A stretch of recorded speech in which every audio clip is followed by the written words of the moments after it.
Hey, folks, it's your boy Bricky coming at you live with a little bit of very bright screen zappiness because, wow, that is a very bright screen and a little bit of slow motion movement in the controller right now. I hope you're all having a wonderful day today.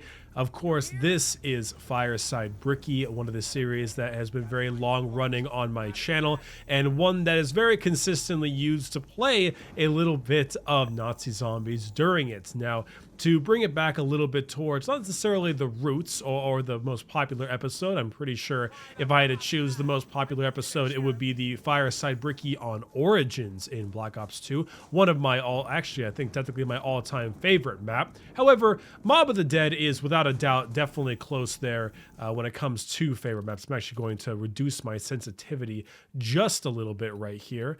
Oh no. Oh, there it is. It's like, do I have sensitivity? There we go. I normally play on 3. I know, I'm a slow boy. I'm a very slow boy. But anyway, Mob of the Dead being my second favorite Call of Duty for zombie map there is, with Garrod Crovey being number 3. I wanted to go ahead and do another Fireside Bricky for a lot of different kinds of reasons. As you may have noticed, recently I have not uploaded any videos for quite some time, which for like 3 or 4 days, which is very different comparatively to how I normally operate. Normally I try to upload at least once a day, sometimes twice a day, and occasionally I will obviously miss a day or two, mainly because just whether or not my life has some things going on. And as of recently, I have been through the shitter. Oh my good golly and gosh, it has been ridiculous. The amount of stuff that has happened to me and that has been happening to all the stuff going on at home has been absolutely insane. So about around, I think Saturday over the weekend, I fell ill with a sinus infection.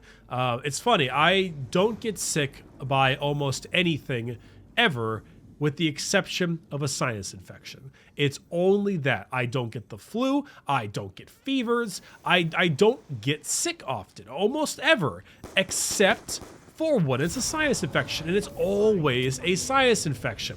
And I can never understand why that is the case.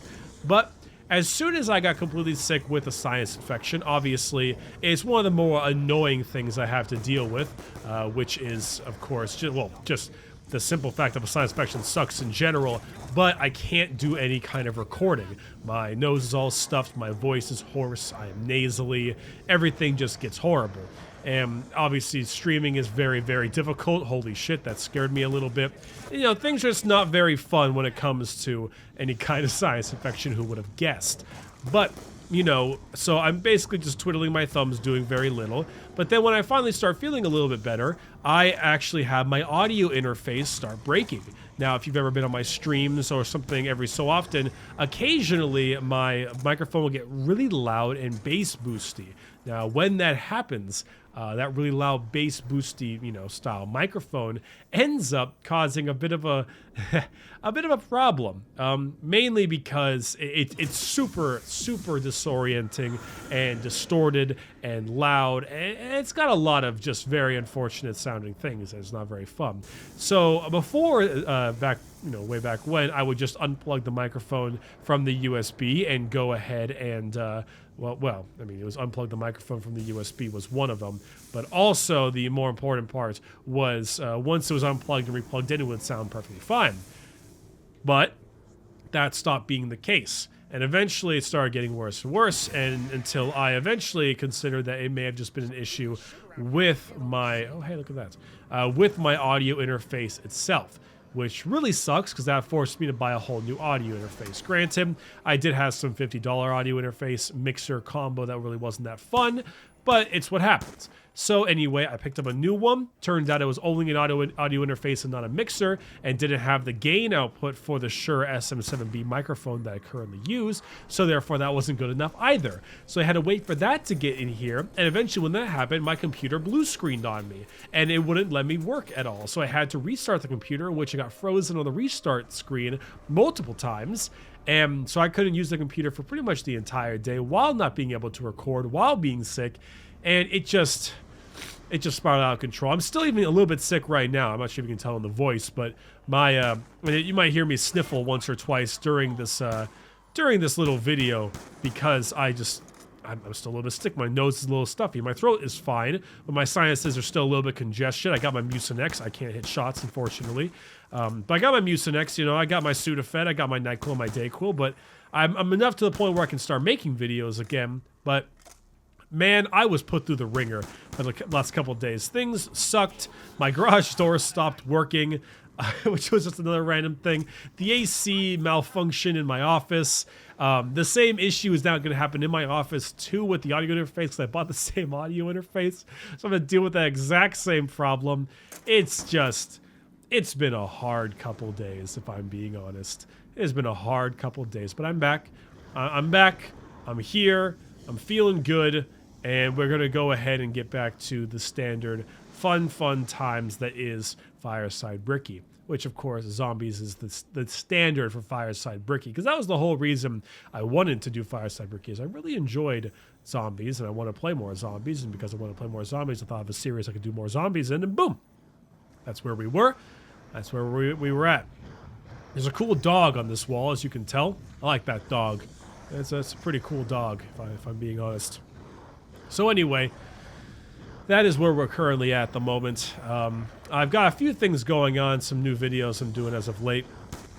At the current moment, it's been a lot of streams and stuff. I'm going to redoing some streams. I've actually been... A couple of videos I've been looking towards making... Oh, there's that sniff again. A couple of videos I've been looking towards making.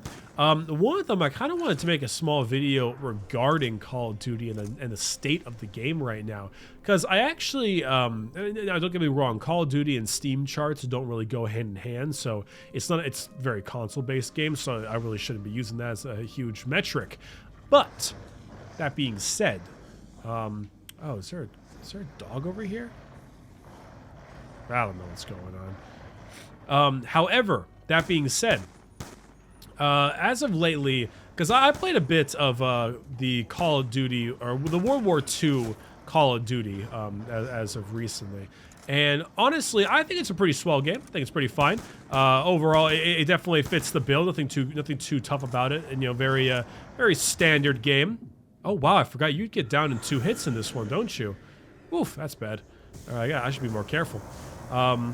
You know, a very standard COD, nothing too special about the game. But, you know, it definitely fits the bill. It's fun when it wants to be fun. It's difficult when it wants to be difficult. It's but it has its moments. It's a little bit plagued by some poor map design, in my opinion, and just some poor maps in general. I don't think some of the maps are very good. But that's just kind of my personal opinion on the game. But it seems to actually be losing a very large player base very, very quickly. I see that people are starting to put the game down a lot faster than expected. And it kind of made me think a little bit because I eventually looked at the sale charts for COD World War II. Specifically, oh, I went the wrong direction. Well, that sucks. I was looking at the sale charts. Oh God, no. I was looking at the sale charts, and COD World War II was actually selling worse than Infinite Warfare did. By January, well, okay, to be fair, this is Infinite Warfare of all time. So that's very different. So the first opening versus all time is different. But it was a lot lower on the list than I expected. Now, there's certain ones it was lower than I obviously understood. Things like MW3 and Black Ops 2 and stuff. But combine that with the Steam charts was actually smaller as well. And like I said, I don't really want to use Steam charts as a large metric because Call of Duty on PC is not a very common thing. But Black Ops 3 specifically actually had a higher peak player count than World War II did, or has in total. Combine that with actually the game having more concurrent players at this current time frame, being February. Black Ops 3 had more concurrent players than World War II did, and remained with a larger amount of concurrent players than I perfectly expected. Which is a little bit strange. I got to be honest. Didn't really expect that, but I mean, I was wondering, kind of, you know, it seemed like World War II was the game. You know, this is going to be the game. Everything was good. Oh, I forgot about the Warden's Key. I'm not playing this map very well, so sorry about that. But it really just isn't being what I thought it was going to be. It wasn't to the level that I thought it was going to be, and it was surprising me. And comparatively to certain games and how well they sold, Black Ops 3 actually sold incredibly well. Now, Black Ops 2 is the second highest selling Call of Duty of all time, right below Modern Warfare 3, which is very understandable. But there's a lot of interesting things going on with that whole thing that I don't know. I kind of wanted to make a video on it as both a question of why are people just getting tired of it? Is it allegiance to certain, certain, let's say developers? Is it, I'm trying to figure out what is it, name recognition? Black Ops 1 and 2 sold incredibly. Oh, actually, I think Black Ops 1 sold right beneath on the MW3, and then Black Ops 2 was somewhere else. Something along those lines. But, things like that just seem it's a very interesting topic that I've been looking into a little bit more, and I might make a little bit of video on that. Kind of one of those more in-depth research videos that, better YouTubers than me generally make, and I generally don't make, but I thought it'd be kind of cool, so I might make it. I don't know, just ideas, simple ideas. I might consider it. We'll definitely have to see. All right, that thing has cost 2,000 points. That's dumb. Oh, well. I definitely need to go ahead and take a little bit more time into that. But also, combined with that, I got a couple other videos I'm going to be doing. Good old Matt's coming up here where I live to make a video with me really soon. And that's going to be pretty fun. Going to have some fun shenanigans along with those. But I also wanted to give a big thank you to one of the videos I more recently made. And that video is that just to kill ant? Wow. And that was the vlog I made. I made a vlog of we go to a Joji concert. Joji, some of you might know as Filthy Frank, or was Filthy Frank, now is Joji the musician. Does some lo-fi hip-hop and things along that nature. Personally, if I'm being honest, his music isn't my personal favorite. Overall, I'm not a big fan of lo-fi hip-hop a whole lot. I'm not really actually a huge fan of the hip-hop genre. It's okay, depends on specifically who you're actually deciding to listen to. But overall, it's not really my personal cup of tea. However, I went to go see him and a few other musicians in 88 Rising, which is, I believe 88 Rising is a production group. I'm not entirely sure what they're necessarily called. I thought they were like a producer or record brand or whatever they might be. And they try to bring over different kinds of Eastern inspired musicians and artists, generally in the rap hip hop genre, to America and give them some more, American-centric audience, So you had a few people there. Keith Ape, I believe, was one of them. You had the probably the best performance there, at least in terms of loud and rowdy and fun, were the Higher Brothers, I believe is what they were called, Chinese-based kind of rappers. I guess I'll call them a rapper. I'm not entirely sure exactly what you would classify them as. But they really got people going. Oh, yeah, they did. People were just losing their minds listening to them. And Joji did exceptionally well. He had some great stuff. But, for a big kind of club scene, lo-fi hip-hop is very nice for some slow beats and stuff like that. But overall, it is still slower music. It's light. It's simple. It's, people aren't going to start mosh pitting to Joji stuff. But he still did perform very, very well. And people seem to just adore having him here.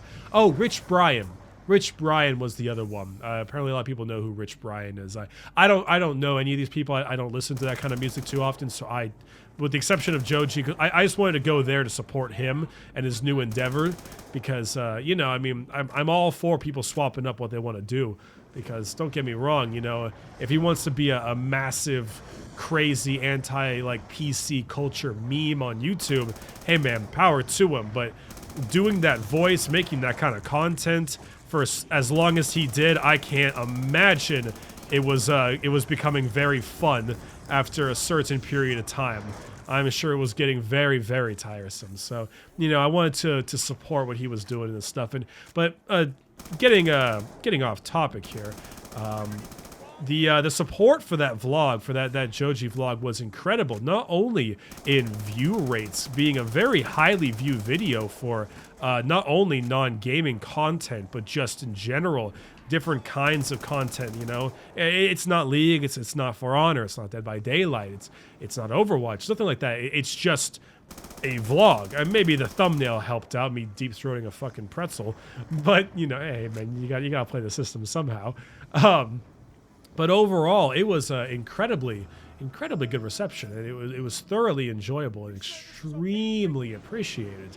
So because of that, it was really nice to see, and I wanted to send out a thank you to those of you who enjoyed it, because not only is the view rate very high, but so is the like-dislike ratio.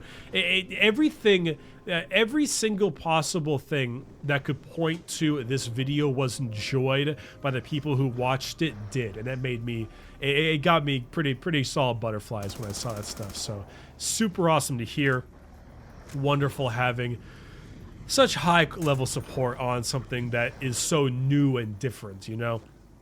So it's very difficult, especially as a content creator who wants to make, you know, who's kind of trapped in his own little bubble sometimes. I've been trying to break out of the League of Legends content creation bubble since 200,000 subs, and considering how long ago that was, you can tell how difficult it is to try to break out.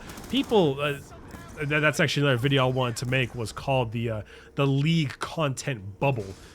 People who make League of Legends content kind of stick themselves in their own box, in which they're practically forced to only make League of Legends content. And the people who don't make League of Legends content kind of oh, that's Brutus.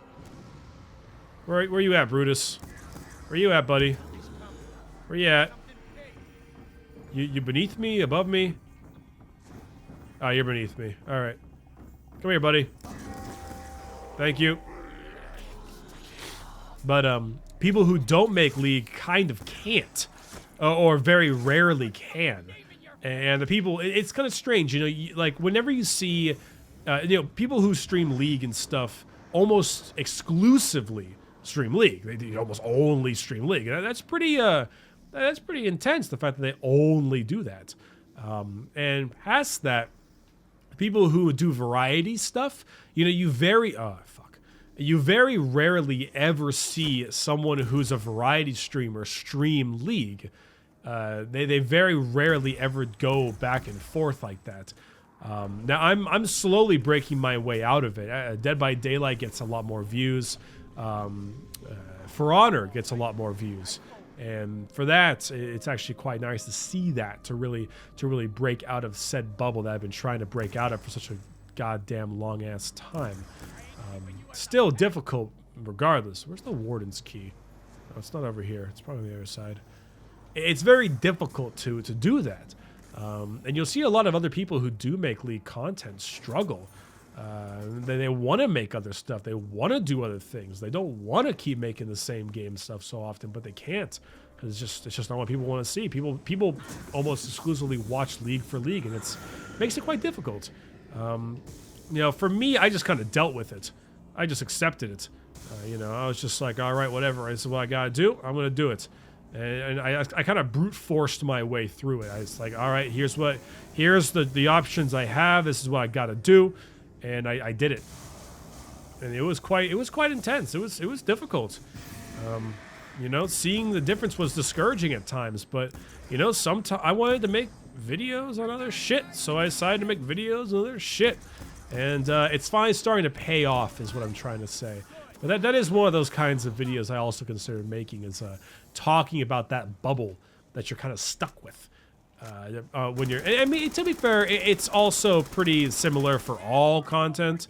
You know, if you make Overwatch, if you make Call of Duty, I mean, yeah, absolutely, that's just kind of the way it works. But you see a lot of people branching out. You know, a lot of times, there's some big like Call of Duty zombie YouTubers, specifically when Treyarch isn't around and not making zombie content, they have to go jump onto some new train, and that train is very different depending on what exactly you're looking for.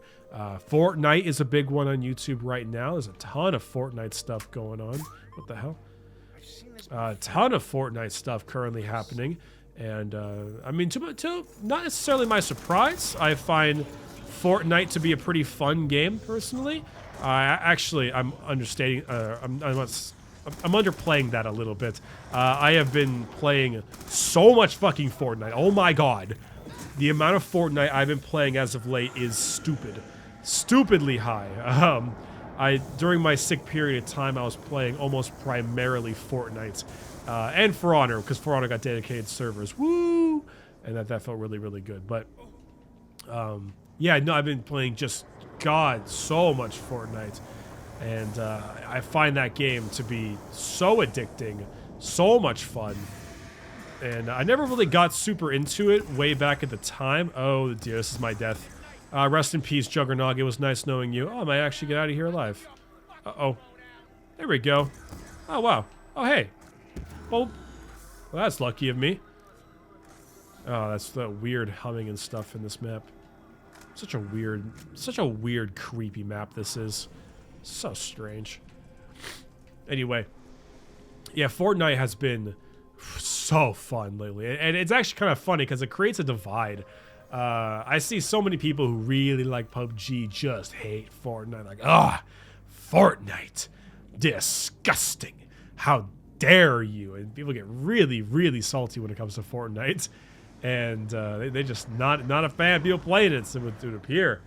But yeah, I mean that just becomes a kind of thing, and it's kind of funny seeing the very heavy disconnect, the back and forth that goes along with it.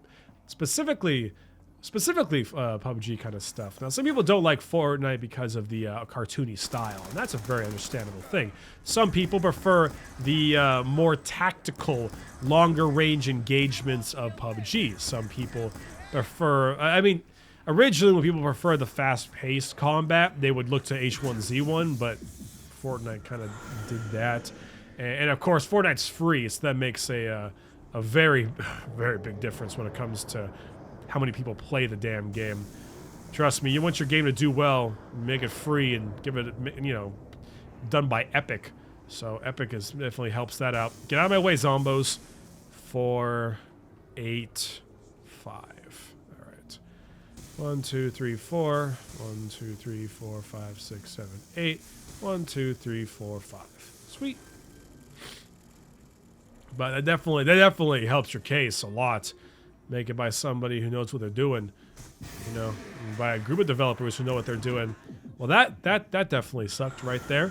That's unfortunate, but that just kind of comes down to making a game it's console, it's optimized pretty well. There's a lot of reasons why it's doing well, not just a developer standpoint, but just in general. There's a lot of reasons why it's successful. There's a lot of reasons why it's successful on YouTube, too. Very bright colors. Bright colors are generally one of those things that make a lot of content very popular on YouTube. Same kind of a strange thing to think about when you really kind of get down to it. But yeah, no, bright colors makes a game far more accessible for people. They will watch it significantly more often if you have, or watch content far more often if you have very bright, vibrant colors, which I'm actually could be a reason why Call of Duty is on the decline now, because of its not super vibrant colors. Call of Duty as of lately is much more dark and dreary. That is just simply what Call of Duty World War II is. And I mean, you can't really blame the game itself for that. World War II is naturally a dark and dreary game. If you got people running around the place wearing crazy ass outfits and super heavy colors like in any of the Black Ops titles, well, it makes a little bit more sense. It makes more sense that it actually ends up being more popular on the YouTubes, at least in the current moment. There's a lot of interesting stuff that's going on YouTube that is definitely interesting. I'm learning a lot more about the algorithm, and I'm learning a lot more about what things are featured specifically in the algorithm. Interesting stuff you can learn about. A lot of it involves audience retention rate, of course, but it also is this weird back and forth of retention rates. One of the biggest misconceptions about a video being over 10 minutes is that it helps you get the algorithm, when in reality, it's technically not entirely the case. The reason that, oh, well, that sucks. I was going to say the reason that the algorithm goes to that certain point is actually because, or not, 10 minutes is good because it lets you put a mid-roll ad in the video. Putting that mid-roll ad just significantly increases your income to the point where there's really no reason not to do it. Even more so, people are using YouTube Red, but it's more so because, 30-second video with 100% watch time won't be viewed as often as an hour video with only a 10-minute watch time. Because if you keep someone there for 10 minutes, that's a big feat. Around 15 minutes is a very solid middle ground of not too long and not too short. Anyway, random fact right there. I got my ass totally beat on this map. I did not play very well on this map. I kind of forget a lot of stuff you got to do specifically on this one. I mean, how I remember everything on Origins, I have no idea. But there's a lot of stuff going on. I think I'm going to release another one of these videos on Origins once again, because I think I'm going to do a Fireside Bricky on Origins, talking about myself, how I'm feeling, my mental state, the channel state, how the channel is doing, plans for the channel, and the simply usual personal health and feelings kind of update, maybe like once every 6 months or so. Just kind of, so maybe you can like binge watch them in 5 years and watch my slow progressive decline into insanity. We'll see. Anyway, thank you for watching Fireside Bricky. I know it's been a short one today. I'll probably have some longer videos down the line, but until then, my name has been Bricky. I love you. I hope you love me, and I'll see you later. Bye-bye.